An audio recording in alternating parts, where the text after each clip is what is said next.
Recent events involving high-profile figures have stirred concerns about government actions perceived as intimidating the public.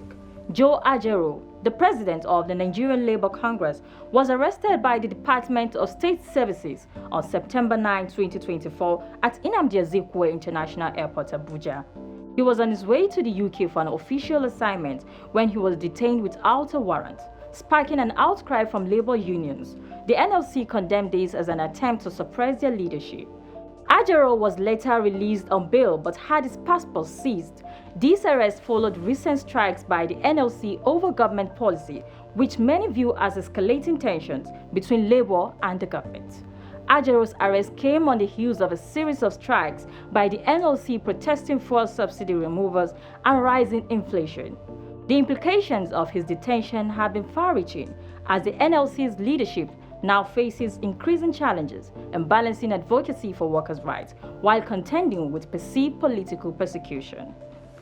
Ajaero's arrest echoes the 2016 detention of Ayuba Waba, the former NLC president, who was briefly arrested during a strike over fuel price increases. Similarly, in 2012, organized labor and civil society groups led nationwide protests known as Occupy Nigeria, following then-President Goodluck Jonathan's removal of fuel subsidies. Each of these events, like Ajaero's arrest, showcases the state's strategy of responding to organized dissent with repression rather than dialogue. Around the same period, Kolawole Oluwadare, the deputy director of the Socio-Economic Rights and Accountability Project, was reportedly detained as part of a broader crackdown on civil society. SERAP has been vocal in challenging government actions seen as violating human rights and accountability standards, which has led to heightened scrutiny of its leadership. SERAP has recently intensified its efforts to bring attention to human rights violations, filing several lawsuits against the Nigerian government for its failure to uphold transparency in resource management and for actions against protesters during the End SARS movement.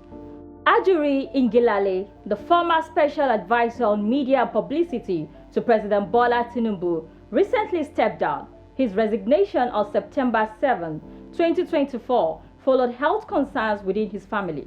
But some have speculated whether this decision was influenced by political tensions. Ngilale had served as a spokesperson during a critical period of Tinubu's presidency, which faced mounting criticism over economic policies, particularly the removal of fuel subsidies and the subsequent inflation. His resignation has left many wondering whether it signifies deeper internal disagreements over the administration's handling of key national issues or reflect the broader trend of pressure on key figures in government. His exit also raises questions about the future of media relations in the presidency, given his prominent role in shaping the administration's communication strategy. Civil society organizations, advocacy groups, and even international watchdogs have raised alarms over the government's increasing hostility towards critical voices. This atmosphere of hostility creates an environment where public discourse and democratic engagement are stifled, particularly aimed at silencing dissenting voices from labor unions and civil society.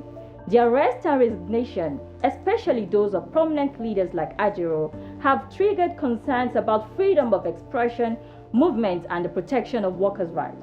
Such incidents, according to citizens and various advocacy groups, have raised concerns about shrinking democratic space and the suppression of voices, calling for accountability and better governance.